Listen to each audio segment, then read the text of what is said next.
these years, I thought that Boba Fett died in the Sarlacc in Return of the Jedi way back in 1983.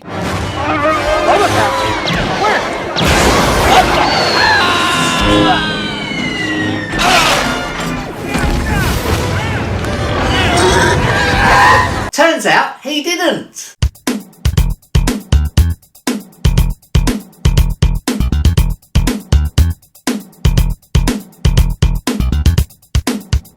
Hello everyone, thank you so much for joining me. My name is Carl.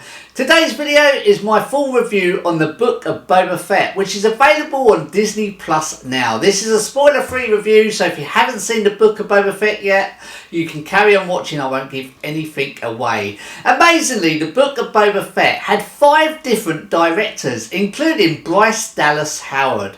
I remember the first time we saw the character Boba Fett way back in 1980 in The Empire Strikes Back, and I remember thinking, wow, and he's been a fan's favourite ever since. And finally, at last, he has his very own series that dives even deeper into the many wonderful stories of the Star Wars universe.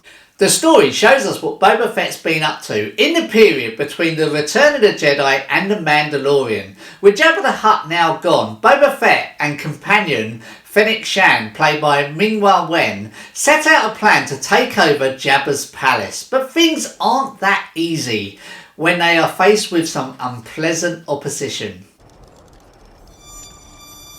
I am not a bounty hunter.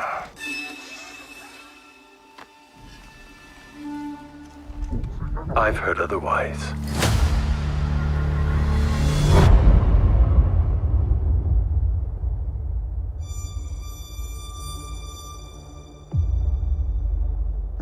I know that you sit on the throne of your former employer. Jabba ruled with fear.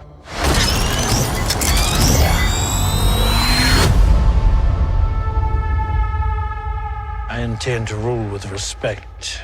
I know some people may agree with me on this one, some people may disagree with me on this one. It's absolutely fine, but personally, as a Star Wars fan, I am so pleased that Disney took over. I'm enjoying these new Star Wars movies and their spin-offs.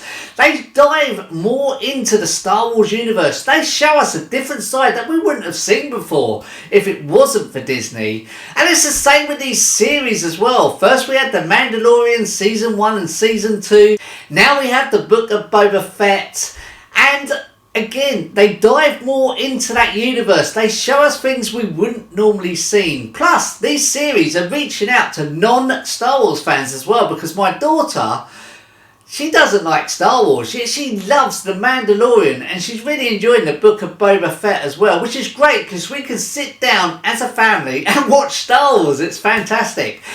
And also, they show us a different side of these characters. For instance, the Book of Boba Fett. Boba Fett is a bounty hunter. But he's had enough of bounty hunting. He wants a peaceful life. And he's trying to turn his life around to have that peaceful life. That isn't the normal Boba Fett that I'm used to seeing in The Empire Strikes Back and Return of the Jedi. What prevents us all from killing you and taking what we want?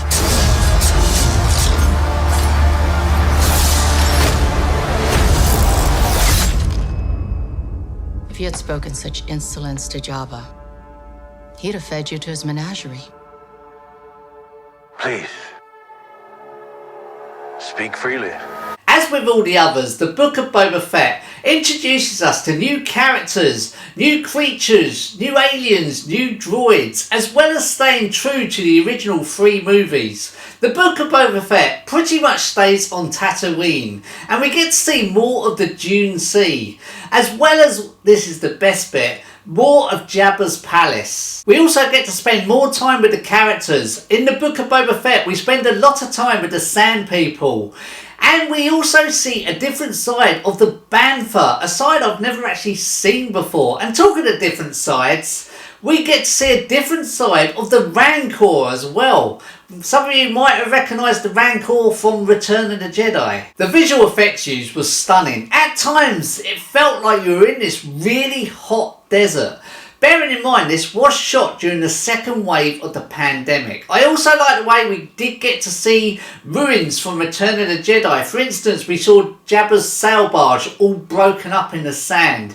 It just looked so cool. While Boba is in the healing tank, it did contain flashbacks of what happened after Return of the Jedi, which I thought was really interesting. While episode 5 didn't even have Boba in it, which I thought was bizarre. In fact, we don't see Boba Fett until towards the end of episode 6. This didn't really matter because it was quite entertaining. However, episode 6, even though there is a big surprise in there for all Star Wars fans, I won't talk about that. I did kind of feel that episode 6 was more like a western. We had a sheriff and we had this stranger with this cowboy hat on, and they had this standoff in the middle of this sandy small desert town of Mos Espa, and I kind of didn't feel that this worked. It didn't seem right for Star Wars. A couple of episodes did leave us on that cliffhanger ending, which was so frustrating because we had to wait another week to find the answer. So if you can stream it all in one go now that it's finished, that would be the best thing to do. It's also worth a mention that a couple of episodes were quite funny in places. For instance, Peli Motto, I really hope I haven't butchered that name, especially being a Star Wars fan, who said that she dated a Jawa. Overall, the Book of Boba Fett did tell a good story, I thought. However, once you get past that first episode, I did feel there was this slow build up to that final episode. There wasn't a great deal going on. It was a little bit slow in places. But I do feel that all Star Wars fans are going to love this one. Sadly, me personally, I didn't think that this one was as good as The Mandalorian. But nevertheless, I am so pleased that Disney decided to go ahead and make this one because it shows us more of that Star Wars universe and a different side of Boba Fett as well. I can't wait for the new Obi-Wan to start this year. Please do join me in the comments. I would love to know for this review, what's your thoughts on the Book of Boba Fett? Did you like it? Did you dislike it? Also, how excited are you for the new Obi-Wan starting this year? I'd love to hear. Thank you so much. There's 7 episodes of the Book of Boba Fett. Each episode has a running time of roughly around about 50 minutes long. It might be just before, it might be just over. All episodes are available to stream now on Disney Plus. There's no sex or nudity, there's no profanity, and there's some moderate violence in there as well. I give the Book of Boba Fett 3.5 out of 5 popcorns. Thank you so much for taking the time to watch my review. If you like this video, please do give it a like. Also, don't forget to share and subscribe if you can, because it really does help the channel out. Thank you so much, guys. Take care. I'll see you in the next video. Bye-bye.